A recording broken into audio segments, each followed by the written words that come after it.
to schedule timer. Got till say 10:05.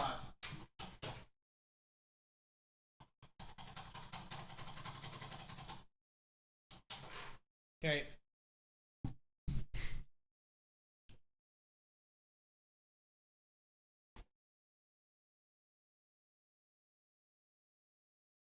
All right, 45 more, and then all right. So we'll do till 9:25, and then we'll do the remaining 40. Okay.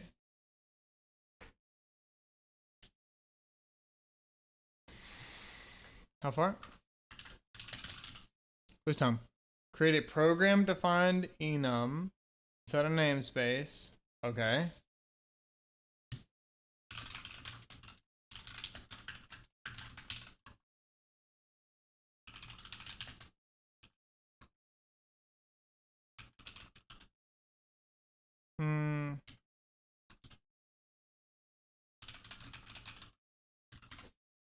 Okay, what animals?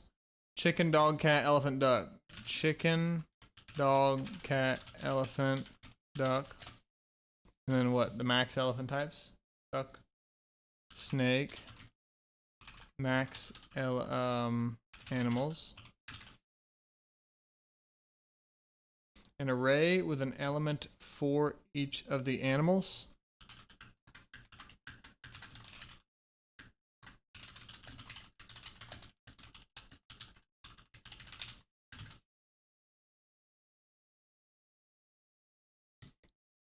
What the fuck am I hearing? Oh my god.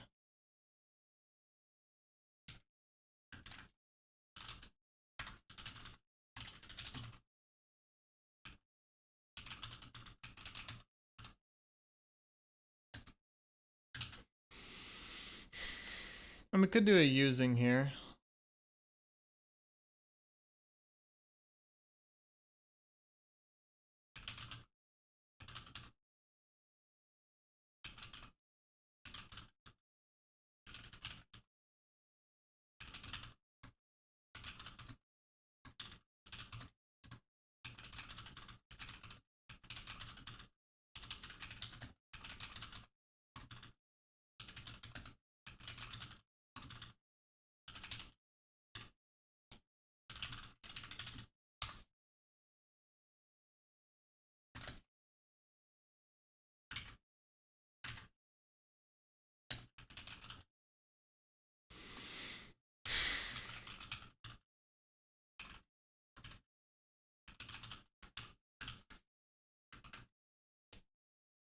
Haven't.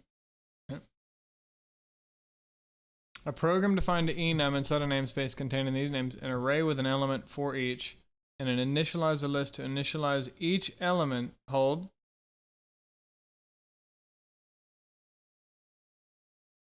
Oh, an element for each type. Okay, duh, gotcha. Oops.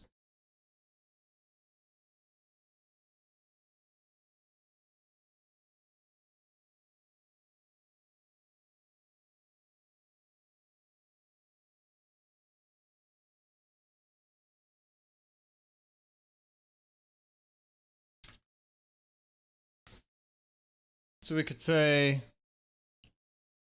int get num legs. We could have another animals, and then we could have how do we have? I mean, do we have a different number for each?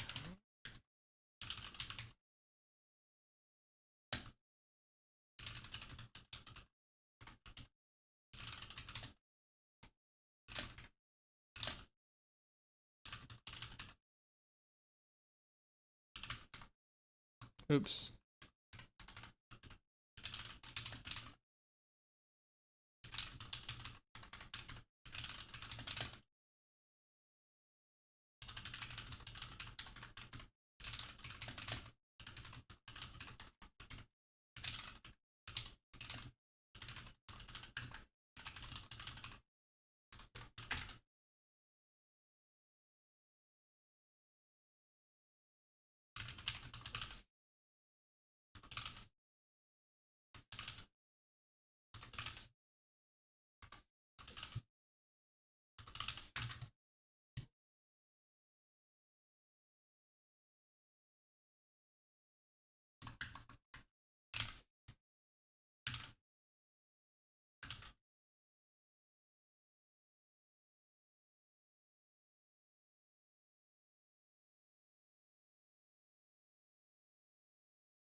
Oh.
Okay.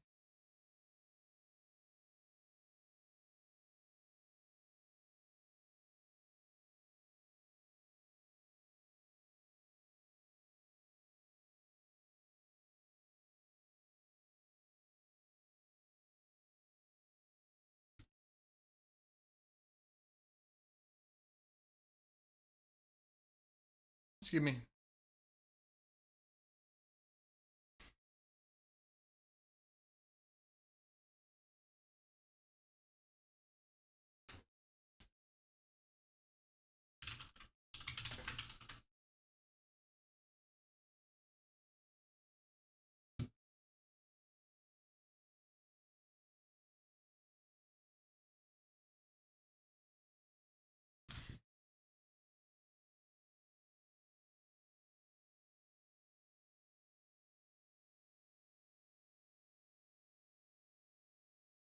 So much for writing a function. Hello? Oh, write a main function. Gotcha.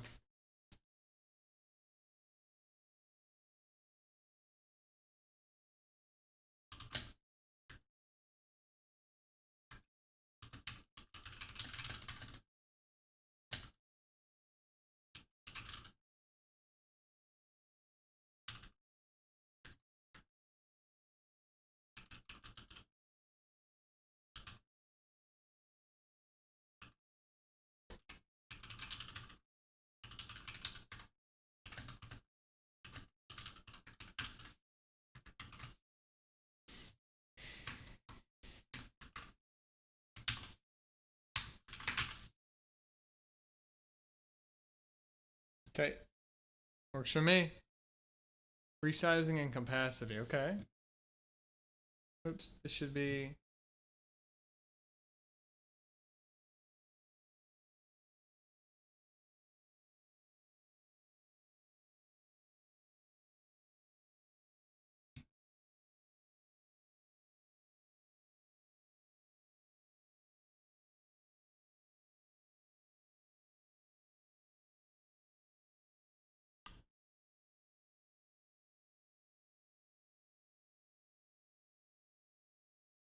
The fuck am I hearing?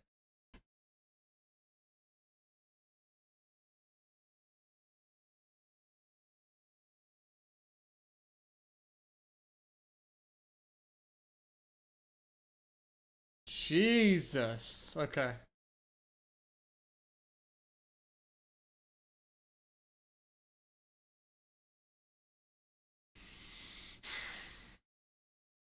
Oh. Wait, this goes mega crazy.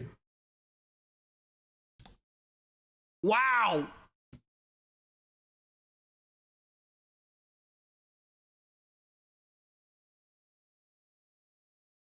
We introduced containers, arrays, and standard vector. We discussed topics, how to access them, the length, what probably how to loop, yeah, traversing them,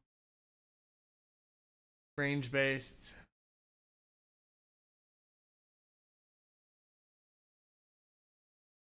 All of the array types.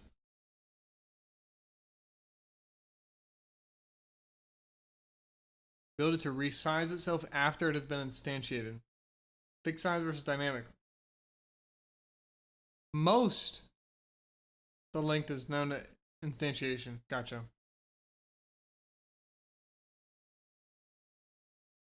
And I guess it's not too bad. I mean, you could have different size backpacks that are known. Oh, but if we had a standard vector, we could actually change your inventory if your inventory is just like that.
This might be the hardest song I've ever heard.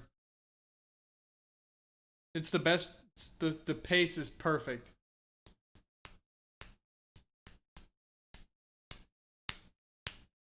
It's like 150 BPM.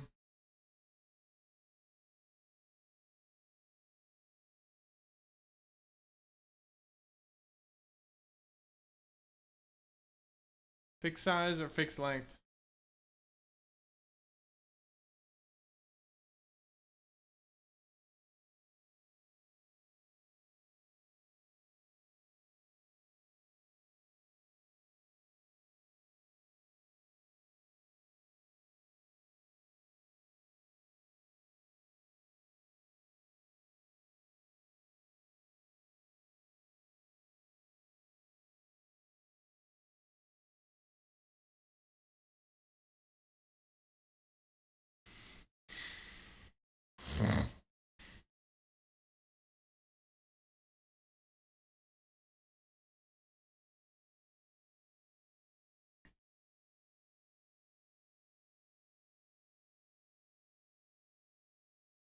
A dynamic array.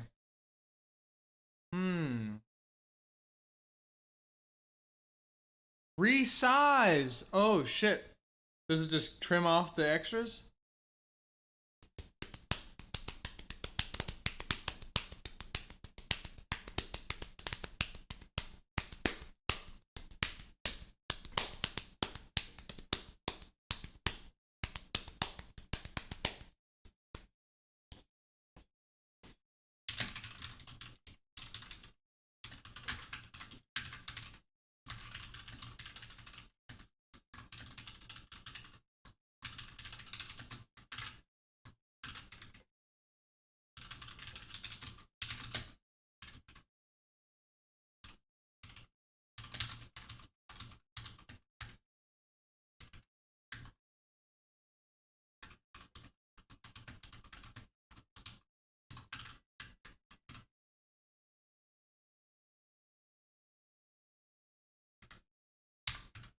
Oh, I don't know why it was stuck in there.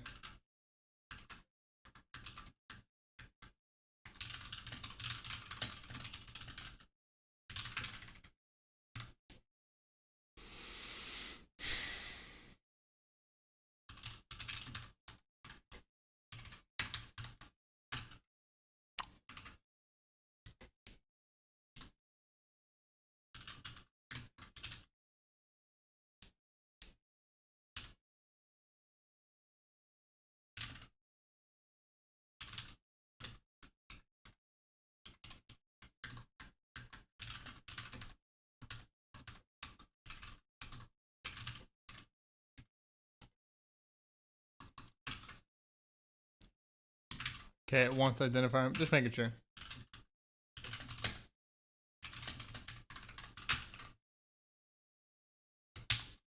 Oh, it does. It kills the rest. It kills the extra. Interesting.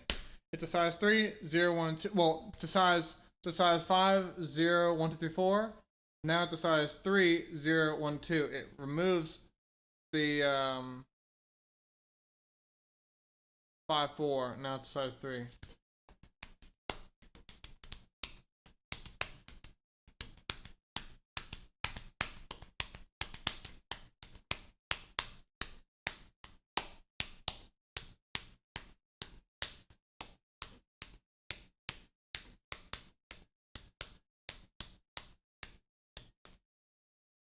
So we could say, oh, no. Wait, what was this loop? Bro, I gotta play Dragon Go. Oh no, I spit all over my monitor. God. I need to play this game just for the bangers. This music is crazy. There's just a lady moaning right now, just yelling. It's not pleasant. Okay, and then it morphs into a note. Well, into the right note.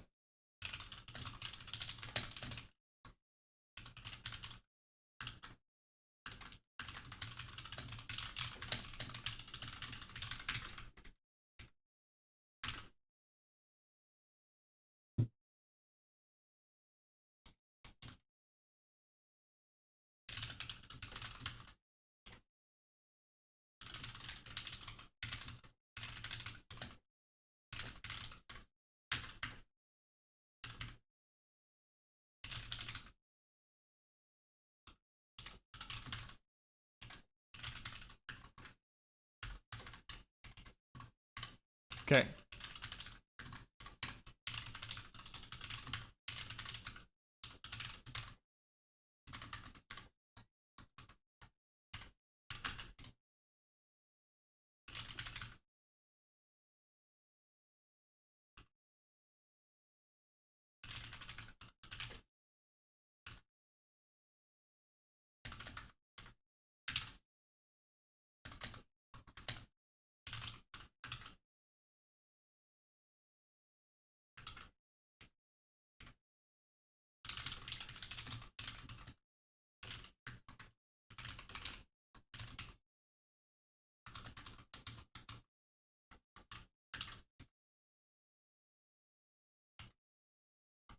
Okay, you got a bunch of shit in your backpack, and then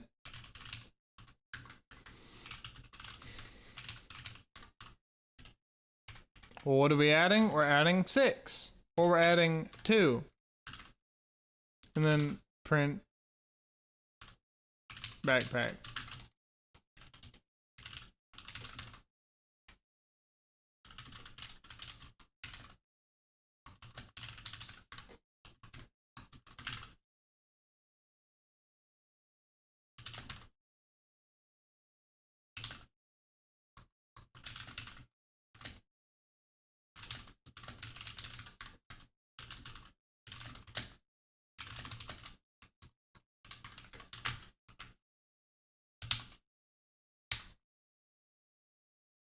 Uh-oh.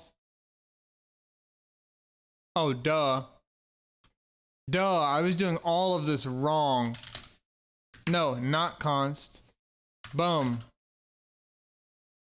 This is only updating a copy and then printing this guy. And this was stupid too. This is just all bad. Not even passing in by reference, and then int is fine. Holy.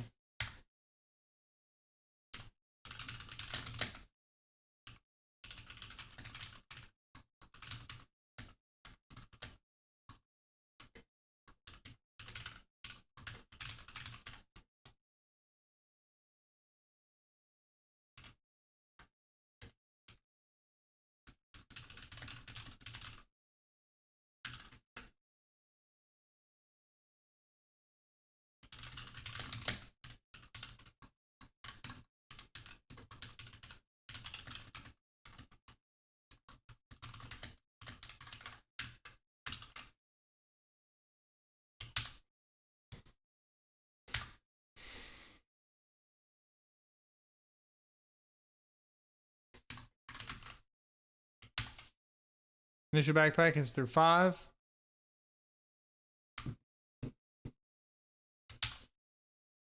But then we picked up a 2. We increased the size by 1 and then added something at the last index. That's nice. And these could have all been fucking const expression. There it is. Other one can't because it's at runtime because it's using standard character output, which is a runtime value, not a const expression. So we can't use it. Well, we can't. It doesn't. It's a function, some operator overloading that's only callable at runtime. Or no, not even. Or yes. Yeah, because the const expression function calls it, so it can never execute at compile time.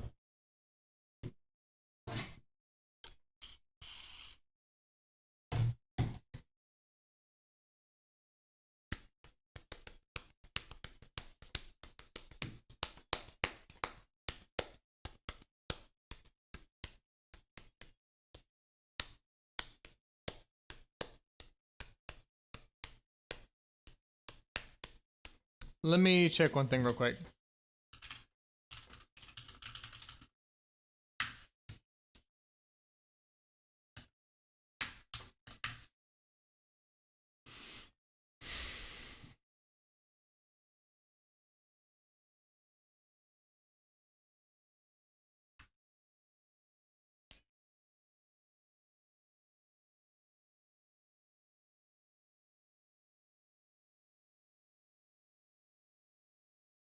Oh, I was wrong. Okay.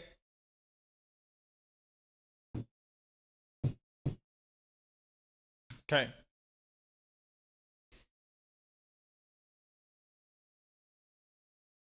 Yep, so we say it's 0 and 2. Print the size. Well, it's size 3. Resize it to be 5. Print the size again. And then... Oh, and it actually adds elements that are value initialized. That's cool.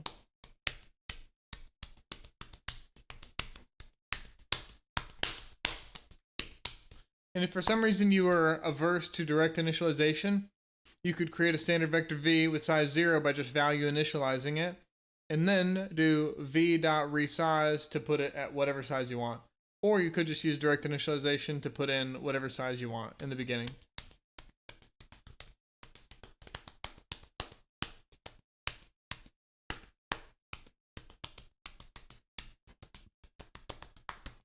Yeah, it makes sense. You'd expect that class types would be default, whereas others would be 0 if possible. I mean, I guess you'd rather say value, not 0, because it doesn't necessarily imply it's not necessarily 0. Because like for a standard standard string, it's just going to be an empty string. It's going to be 2 quotes. Oh, hey, chill.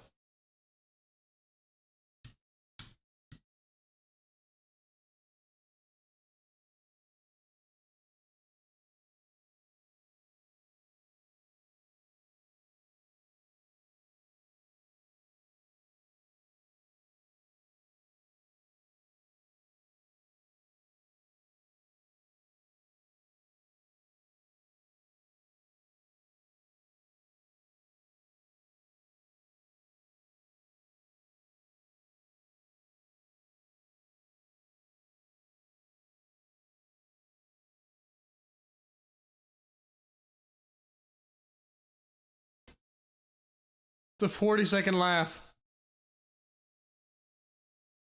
45. Oh my god.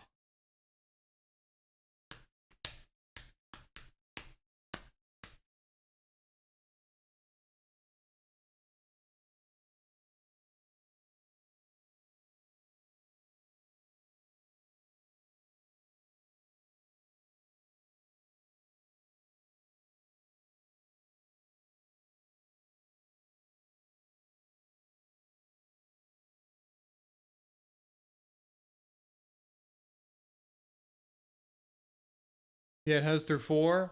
We resize it, print it again. Now it's only 0 and 2.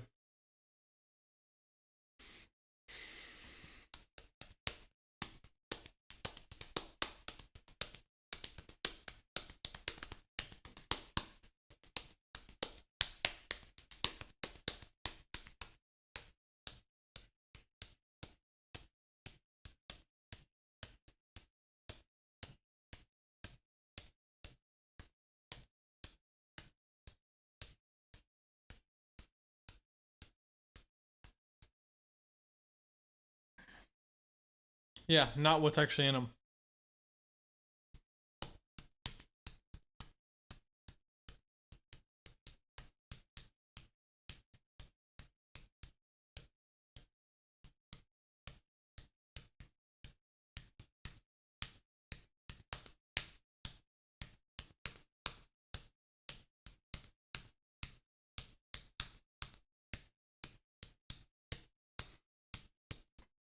Meaning that we can have a length, but we have to actually evaluate each thing to see if there's a value there, or if it's just value or default initialized.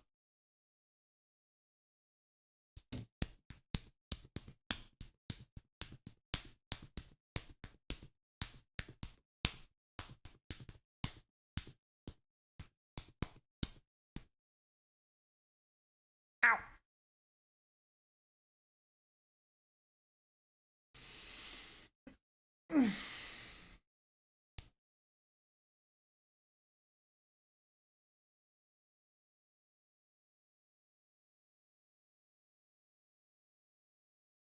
We have a length and a capacity, meaning that a vector could also have a limited capacity. Yeah, we actually have no idea how many elements a vector can hold. I mean, before we had at least 150 for a FizzBuzz game.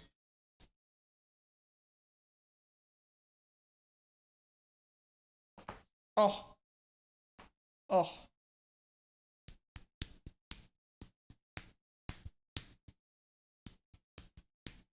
A capacity.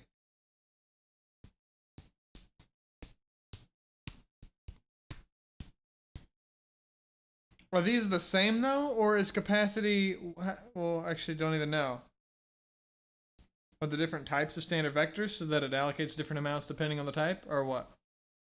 When length is how many are being used. Yeah, makes sense because I'm picturing now like a big neighborhood, and there could be a bajillion houses in the neighborhood, but in the vector is the list of houses in the neighborhood. Well, the vector could be doing more. It has a container, or well, it has a capacity. What is he saying? Capacity?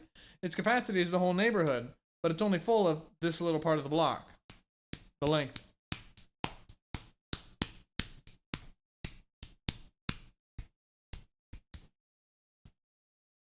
The length is 2, and 3 have memory allocated, but they're not being used because the capacity is 5, meaning that they have memory allocated, but they're not being used. There aren't values there for them.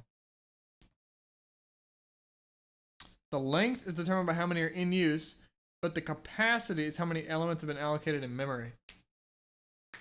Wonder how many. What does it do? Is that something that's done in the first initial? Well, I guess not, right? It's not done at the first initialization because if we created it with the size of 3, you'd think, oh, its capacity is 3 and its length is 3. But then if we resize it, oh, the length is 5, the capacity is still 3, overflowing. No, not the case. So it's not the capacity is unchangeable.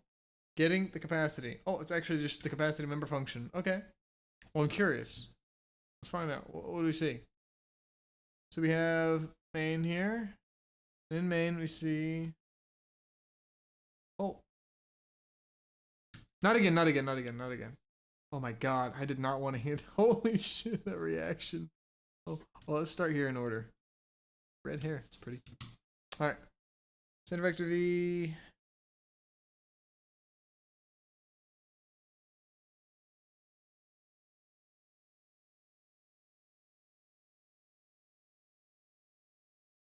Oh my.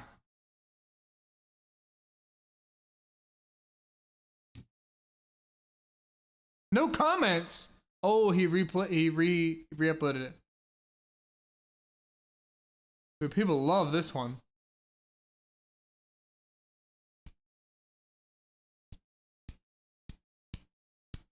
So we have a standard vector with capacity or a length of 3, and we can print cap length, capacity, and length. And then we can print the whole thing. Then we can resize it, print the capacity again, and then print the elements. So say 3, 3.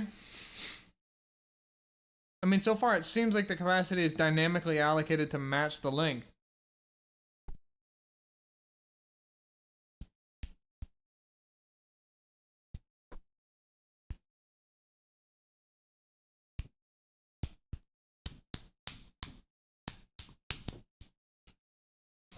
And if we resize, it allocates to more. So if we ever trim off values at the end or set them to be nothing, maybe it makes sense to just resize the vector to omit them.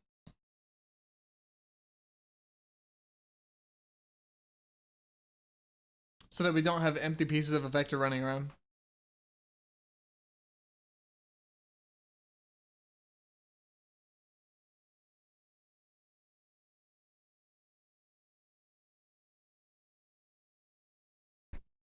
Oh!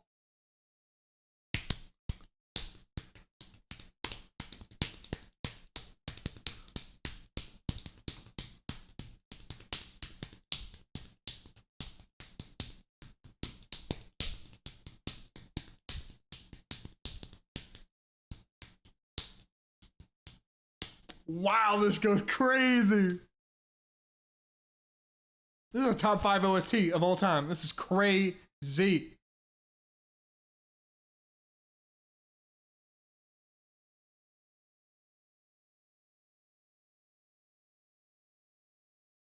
Oh, I'm curious now. What if we decrease? Does it go back down to 3? It sounds like it.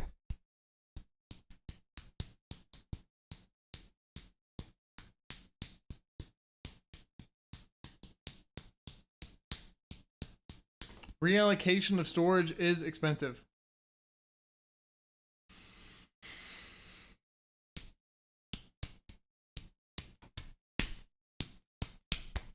And we say that vectors are contiguous, right? Or, yeah, contiguous. Where the elements are stored boom, boom, boom, boom, boom, right next to each other. No linked list action. Allegedly, maybe. So, what happens when it rubs up against another one? So if the vector is created with length 3, and it rubs up against something else, and we can't... What happens when we try and resize it to then take that next piece of memory, that next byte?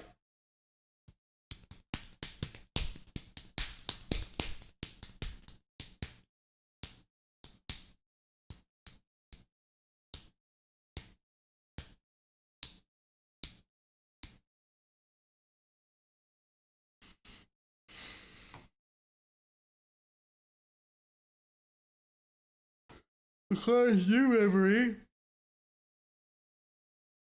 with capacity for the desired number of elements, which are value initialized. So we go from 3 to 5. It has a new capacity now, and it creates 2 new elements from 3 to 5. 2 new elements, value initialized. Or default, at least. The elements in the old memory... Oh, shit. Wait, that actually makes sense why it's expensive. Especially if we're copying by values. If we're saying this piece of memory exists somewhere in our big array of memory, a huge array of memory, and we say, hey, this vector exists in these 3 bytes, because 0, 1, and 2, right? And then we say, okay, or well, whatever, it's really more than bytes, but these pieces, these 3 indices, and then we say, hey, we're expanding to 5, and it bunches up against the next part. Regardless of whether it bunches up, it's going to look for 5 somewhere else, and then it seems like it's going to copy those over. It has to assign them. Okay, this one goes way too fucking hard. That is nuts. Dude, isn't it 2 yet? Where's 2? Where's 2? Not again. Oh, wait. 2 goes crazy. 3.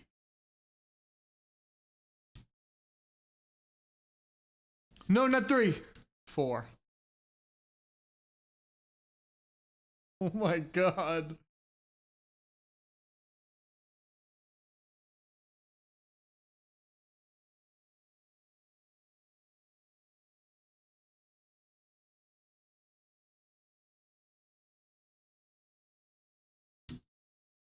It seems like it's finding a new place, finding 5 new parking spots, which can be expensive. I mean, maybe it's expensive. I don't know. I guess not. I guess it's not. Because creating an object doesn't take anything. It's assigning value there. But the point is that we're assigning value, value, value. So if we have a fucking array of 5 standard strings and we want to expand it from 5 to 10, well, we have to find a space that's 10. Okay, that's fine. But then we have to assign. Oh my. Okay, this goes insane. This might be the best of all. Oh, and it's good length.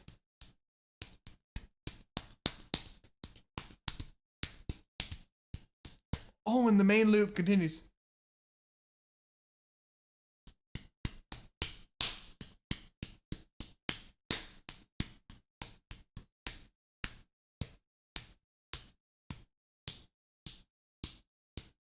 I want to learn that on piano. This goes ridiculous.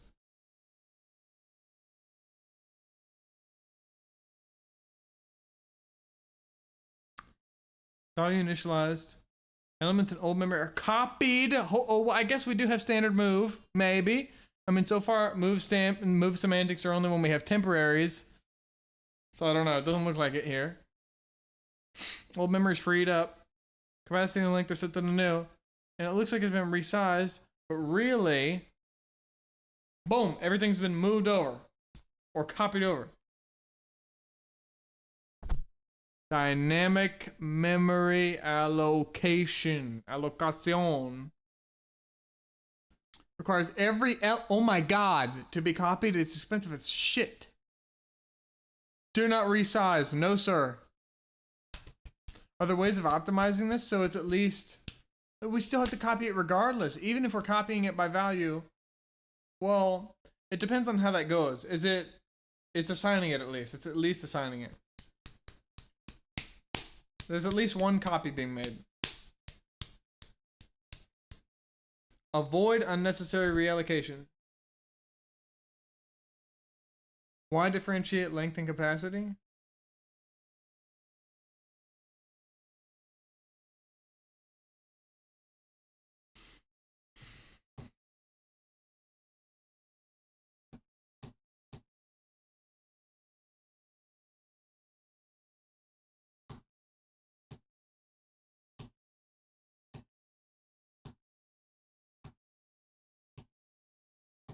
It seems like it almost makes sense to just create it with extra capacity just in case, but maybe not.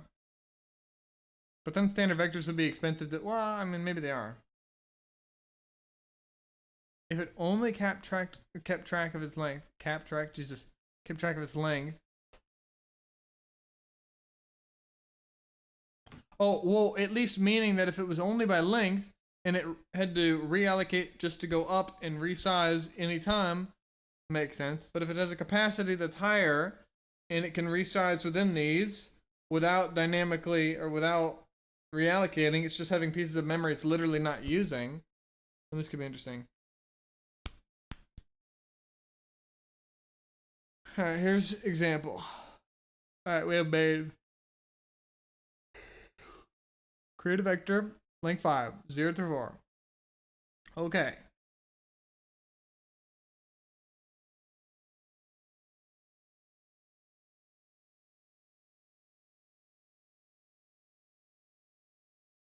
Wait, so we're creating it with that, and then we're assigning it the value just to, okay.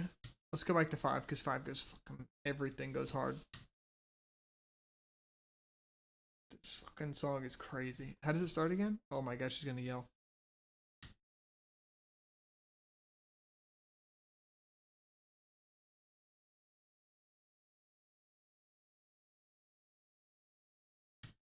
Oh my god.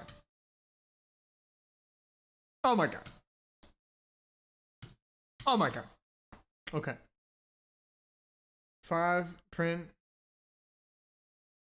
And then for each, we're printing 5 of them. We resize it down to 3. Here it comes, resizing back up. Oh, are we staying at capacity? So that we can at least go back up to whatever it was, so the capacity actually does stay. No, but didn't capacity...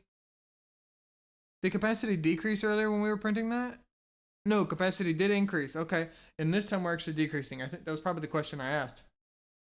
If we instead decrease, let me get the capacity. I'm hoping that we see 5, 5, 3, 5, 5, 5, 3, 5, 5, 5, 5, 5, 3. Told you, motherfucker. So it's only sometimes, it's not every time it resizes that the capacity goes down. It basically says, hey, I own this block, bitch. And says, we're using all of it. And then now we're only using a bit of it, but I still own this block. It's just that my homies aren't in those houses right now. And then boom, we fill it back up, still own it. We never had to go find a new block. Because the second we give up turf, and I need 5, well, I don't want to have a gang war and take those back, so we're going to go somewhere else. And it makes sense. I mean, the memory's not going to just kick out other values.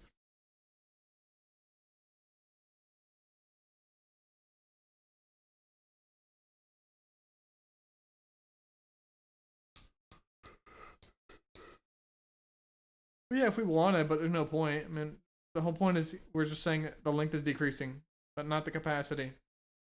And we're printing to show, hey, we're printing every element, so the capacity is actually higher than the length. It's just that if we go up, capacity increases. But if we're going down, capacity stays the same. So if we went from 1 to 3 to 5 to 7 to 9 to 9, capacity stays 9, 9, 9, 9, 9, but length is 1, 3, 5, 7, 9, 7, 5, 3, 1, while capacity stays at 9. So it's like capacity is increasing. Capacity increases with length, but then length decreases, capacity stays. Capacity increases, stays the same, like that. 3 minutes left of learning. Well, of this, they're still learning in the self-test. But no new material. I do lock in new material, I guess, in there, but... Okay. We initialized it with 5. Capacity was 5. Cool. And the length is there to use all of it. Yep, saying that it's all in use. What the fuck is this? Oh, controller.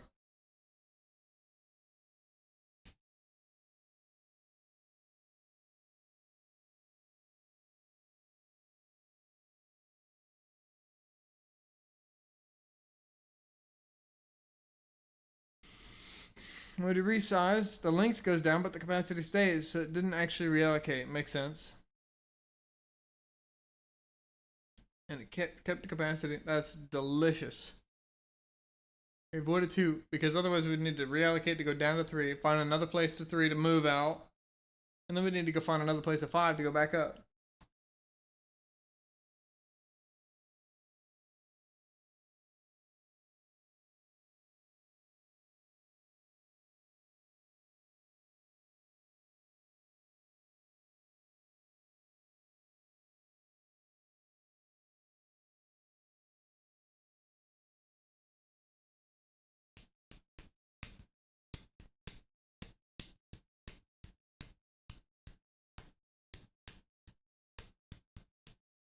The ability to not allocate each every time. Oh, yeah, because earlier that would have been a reallocation.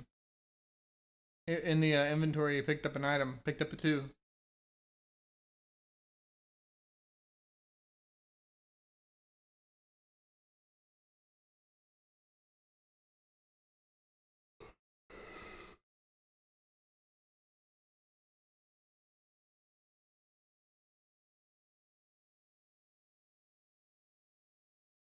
To avoid someone length, aka to avoid capacity or to avoid reallocations when length is decreasing.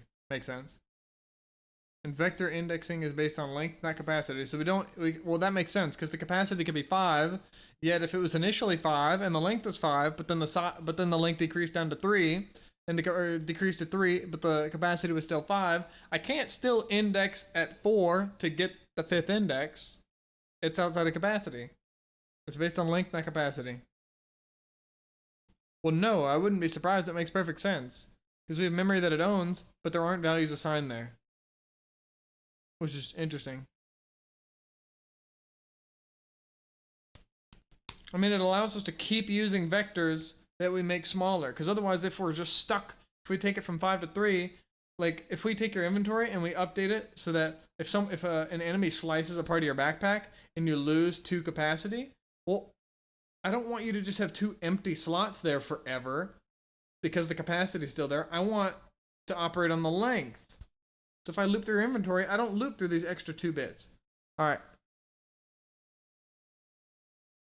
Vector indexing is based on length. Almost there. Okay.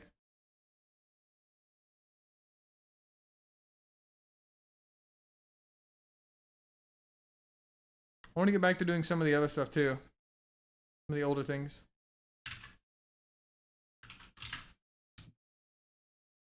This is a long ass song, but I understand that it's the best.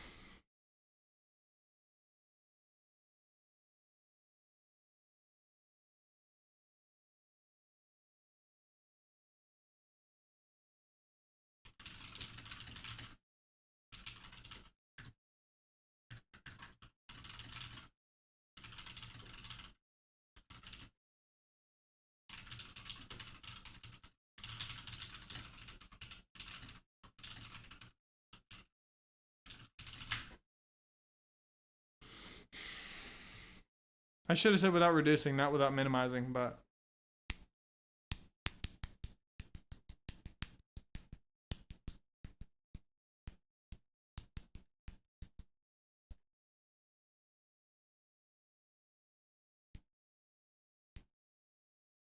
oh, very nice.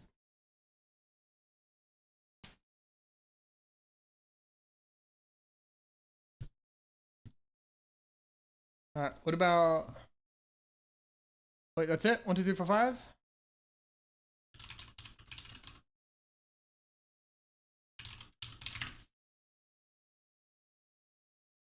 Oh!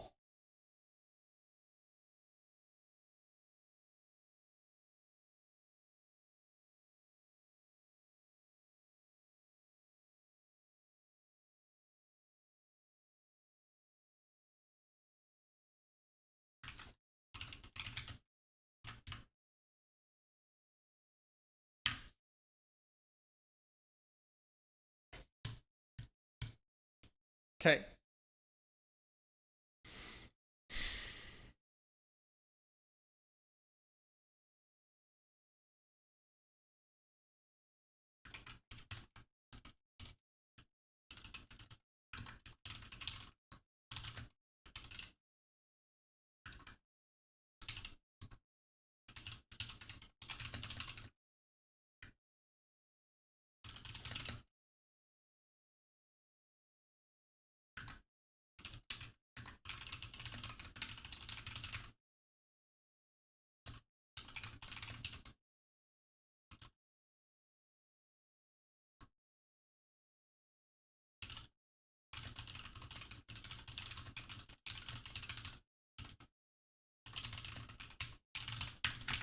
All right, we gotta go quick. I fucked up on time. We got 35 minutes left because we only had 40 for this. All right, 1. Benefits of a standard vector. Hold on, wait. 16.1. Ah, motherfucker, I have to do 50. Okay, whatever. 16.1. Standard vector over built-in arrays. Over built-in arrays can dynamically can reallocate to adjust its length and capacity, while built-in C-style arrays require their length to be known at compile time.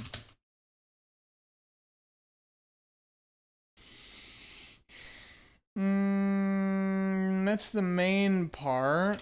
Both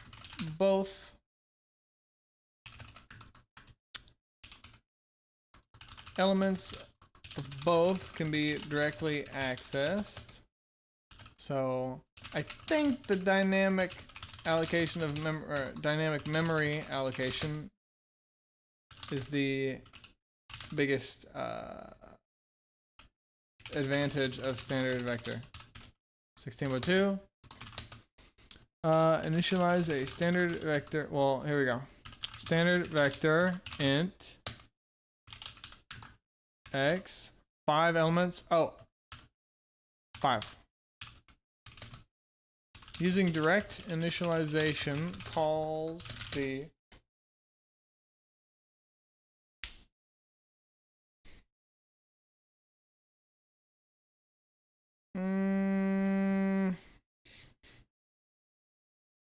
single argument constructor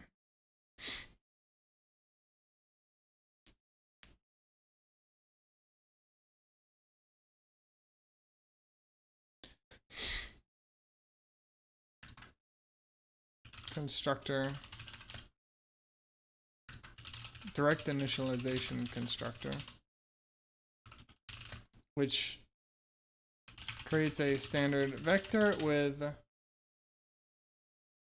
the constructor argument amount of elements, each value initialized. Using unsigned types for array indices.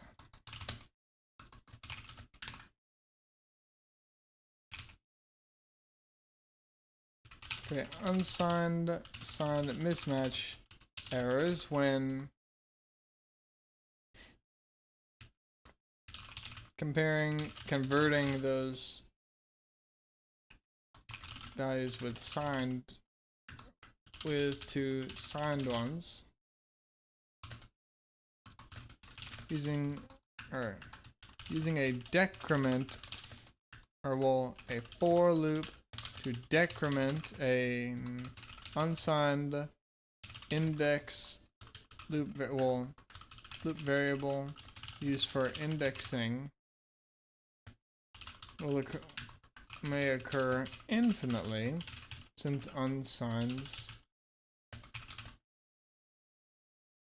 can't go below 0. 16.4. Pass a standard vector int to a function by receiving it,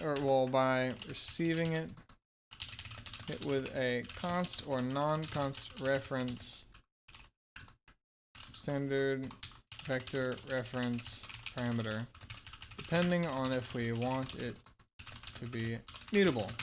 This is because standard vector can be expensive depending on the type it holds, so we're best off treating it as expensive and passing it functions via reference instead of value. 16.5. Go. Move semantics are the rules for how memory ownership is changed, for how value ownership is changed, for how value ownership changes.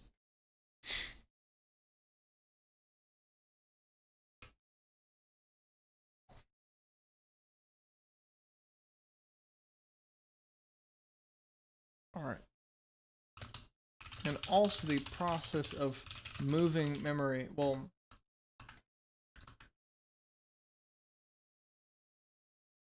and describes that temporary values that are movable moved when passed by a value. So when returning a standard vector, a movable, assuming the element type is movable, a movable data type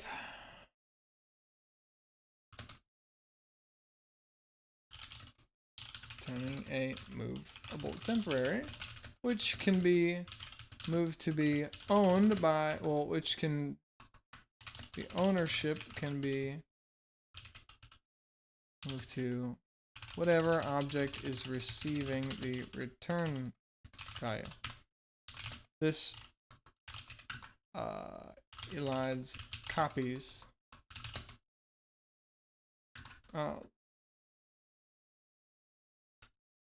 unwanted expensive copies and, well, expensive assignments. 6. Write a loop that iterates through all elements through a vector and prints each element. Okay?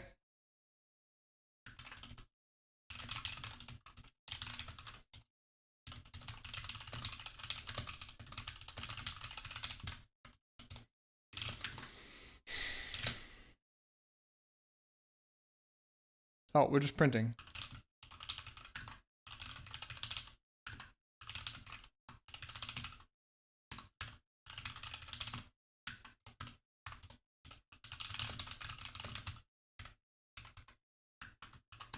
Fuck, I messed up again.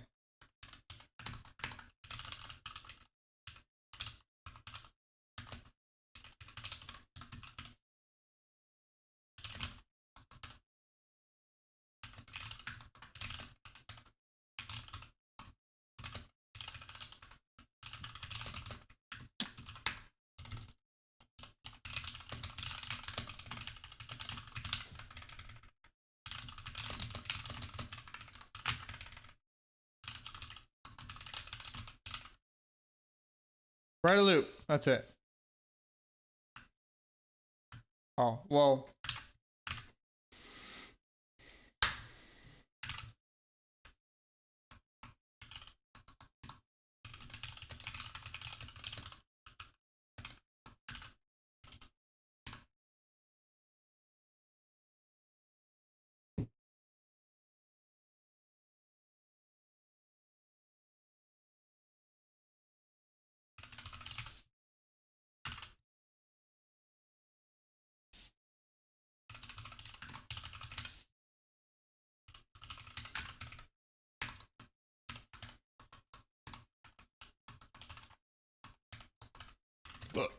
Excuse me. 7. A range-based for loop is a loop that where we would that traverses range before loop traverses and arrays elements without needing element indices, removing unsigned sign concerns.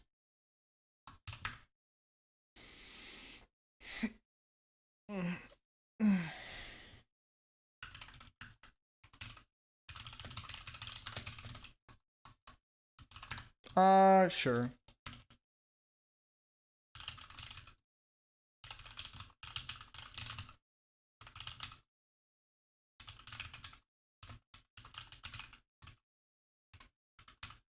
Okay. For const standard string reference name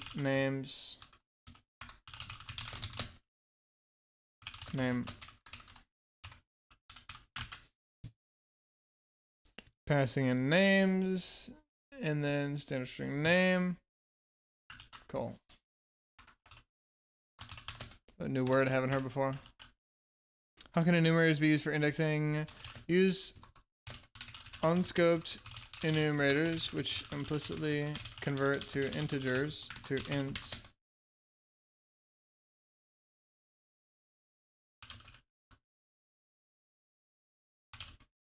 give value to specific to array indices, increasing readability since we're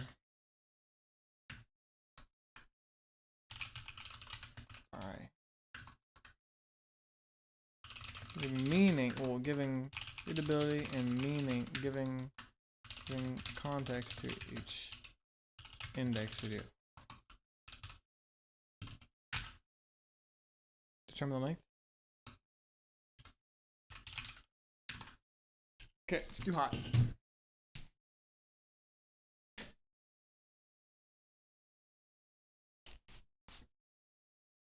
$25 minutes. It's been 10 minutes. It's been too little. It's been too long here.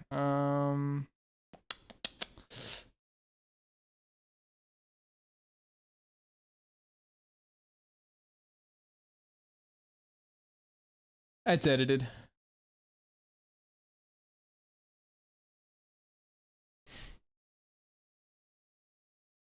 Oh, 4 goes crazy.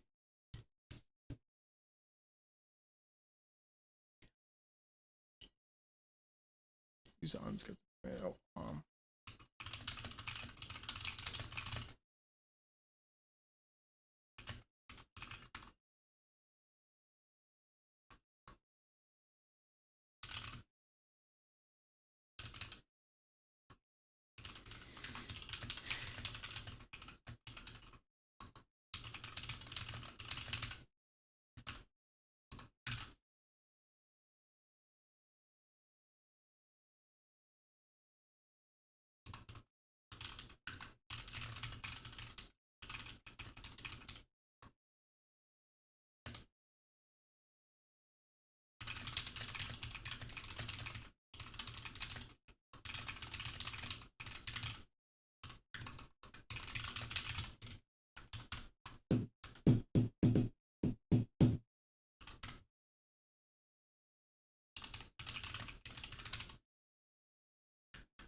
I forgot how crazy this one was.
It's fine.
Goosebumps.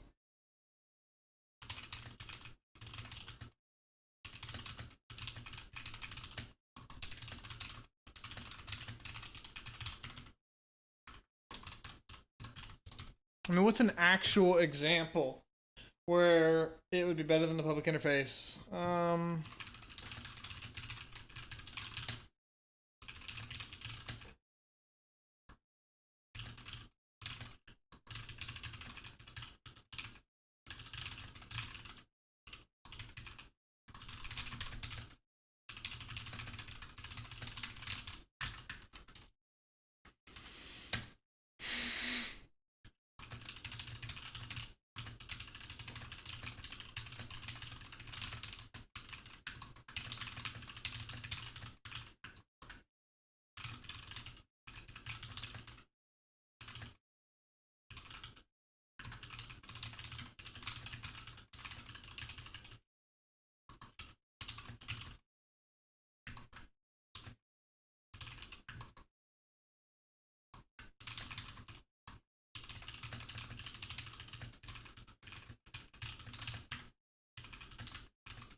What else?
Okay.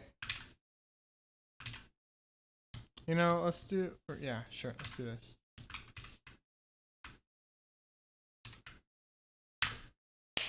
All right.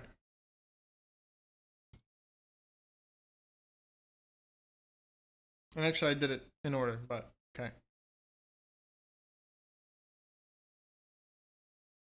What else? Oh, standard vector actually knows its own size versus built-in does not. Oh, true, because we get these member functions that other ones don't. Gotcha. Balance checking at something at? I don't remember at. Oh, dot instead of, okay, gotcha, because if we do dot at, then it'll perform assertion access checking. Or actually, no, it's just VS that does assertion. Okay. Can have runtime determined size if allocated dynamically. Oh, built-in can if allocated dynamically. Okay. Standard vector automatically manages storage, resizes at runtime, and provides size query functions. Gotcha, because it has these memory, or well, these data members or these member functions that it already has. Assignment and copying, random access, and safe access checking for at. Built-in arrays have fixed size.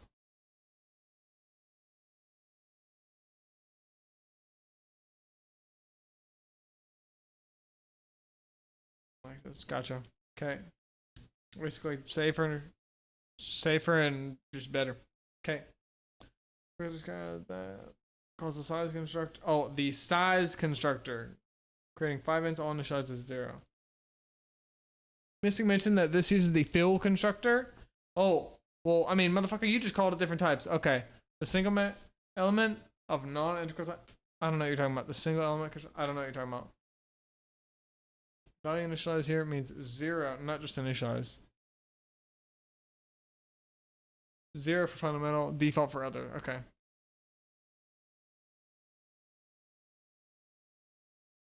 Oh, wraparound underflow issues. Yeah. Well, I mean, that's the whole point of the decrement issue. Yeah, that makes sense. Well, I mean, you said there were actually two. Oh, that's the root cause of part of that. Okay, yeah. So unsigned mismatch depends on. Yeah, true as well.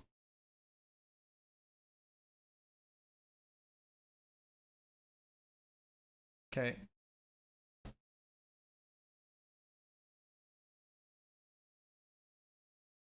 Is the convention for all?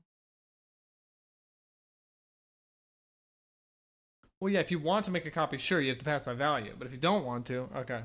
Because we don't want to. If we don't want to touch it, then all right. Move semantics doesn't change ownership in the same way that unique. I don't know what a unique pointer is. It transfers resources, meaning that it's actually moving. So the source is left val but unspecified. I don't know exactly how that works. Eliminates, often eliminates even the move. You can put it move something because it's movable, but even non-movable types can be returned if copyable.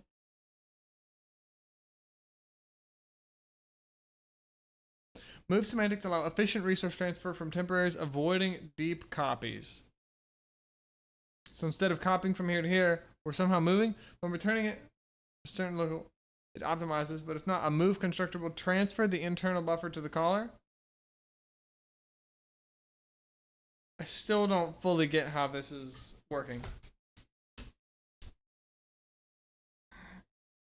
Somehow it is giving the information in a cheaper way.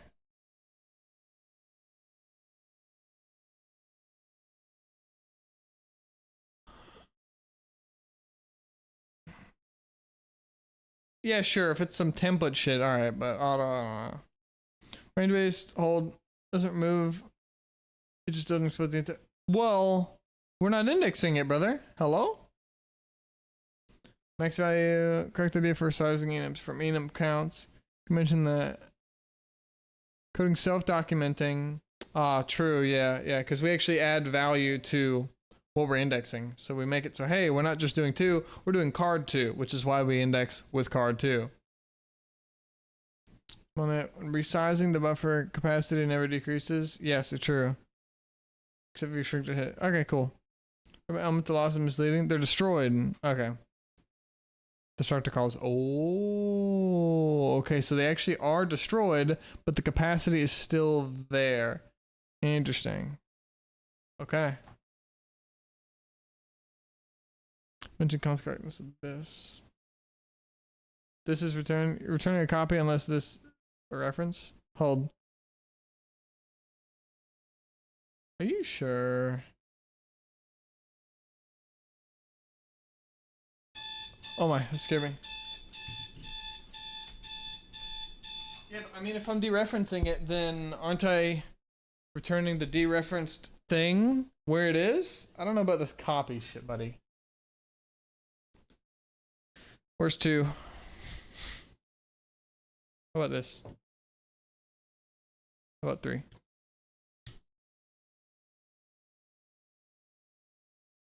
Oh wait, fuck, that was 3.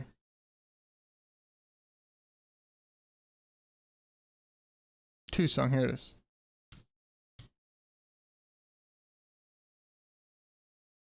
Maintainability, modularity, and avoiding recompilation of unrelated files. Oh, because... Gotcha, because if we're including the definitions everywhere, anytime any of that shit changes, every file has to change. And it's more shit that has to change.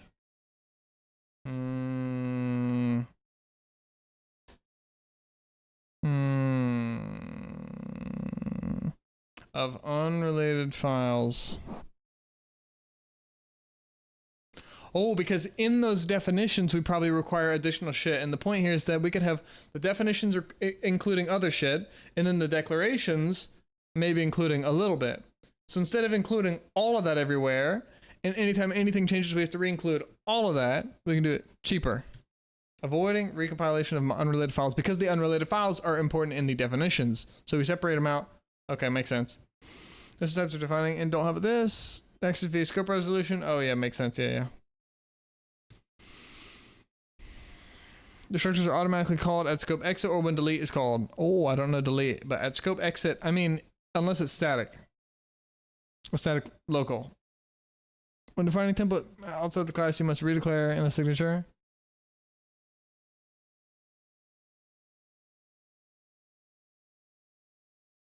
Yes, that's what I said. Good static members live in one storage location.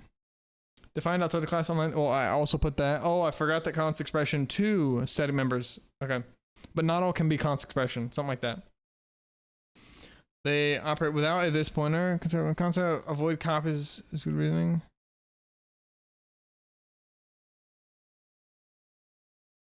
No.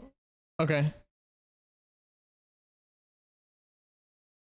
Difference that. Friend classes give all members access, where friend function is specific just on the one. Ref qualifiers go after. Oh, never mind. Sorry, they go after const, and then the ref. Void foo const something. Okay, gotcha. Overload member function for L value versus R value objects for the implicit object. I mean, say implicit object, not object. I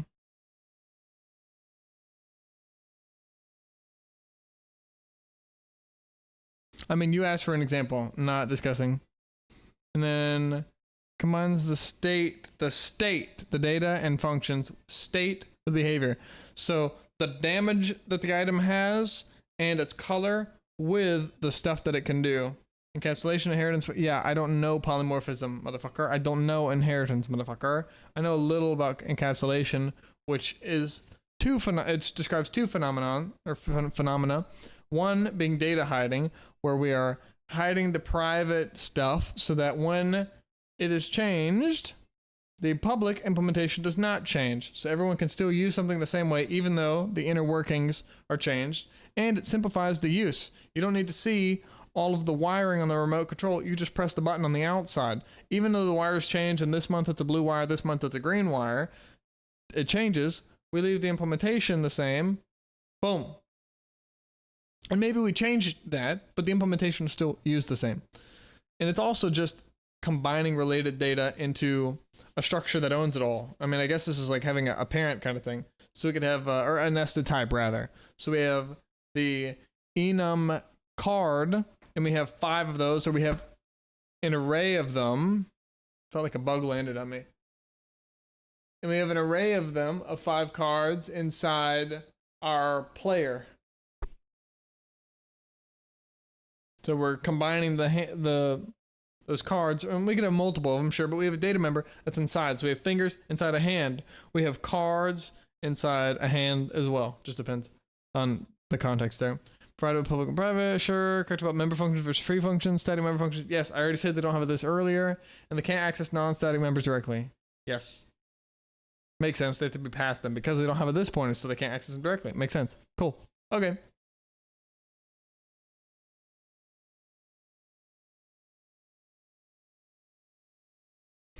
Okie doker. More tomorrow. Tomorrow I'm going to do, well, you know, I'm just going to keep doing it this way. I might just switch up some of the stuff that I do. Like instead of going over I don't know. I mean, it's good to go over more of the recent stuff. And then whatever, I have to brush up on stuff later. Yeah, you know, that's fine. I'm going to keep going. This feels good.